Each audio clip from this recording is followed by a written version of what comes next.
Who is to the above channel. In today's lesson, we are going to learn about the graph check. So when we say graph, a graph is a set which contains the elements, vertices, and edges. So it's a set, and that set is not empty. It contains the elements, vertices, and edges. We normally represent vertices with dots, then represent edges with a line. Now, when you take an edge can be associated with one vertex or two. So that's all about graph. A graph is a set containing the element, vertices, and edges. And I said we represent vertex with dots and edges with line. Now, when you take an edge, it can be associated with one or two vertices as edge 2. So when I see edge 1, I can see that edge 1 is connecting only the pair of vertices A and B. And when I take edge 2, it's also connecting the pair of vertices A and C. So two edges cannot connect the same pair of vertices at the same time. That's a simple graph.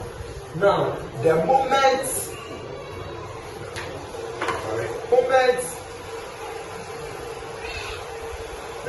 two edges are connecting the same pair of vertices, then it becomes a multi-graph.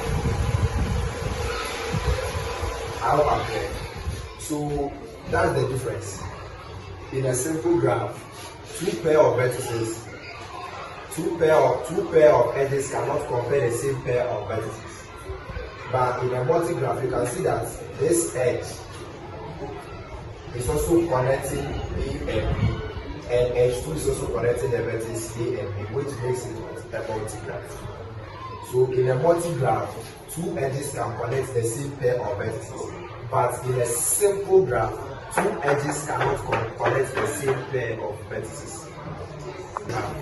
Now the directed graph is also the same as the graph that we know. It contains a non-empty set of vertices and edges. But here, the edges have direction. I mean, the edges are directed. So you can see from this graph, we have our vertices A, B, and C. And we have our edges, edge 1, edge 2, edge 3. Here you can see edge 2 is starting from vertex A and is terminating as vertex C. Edge 1 is also starting from vertex A and is terminating at vertex B.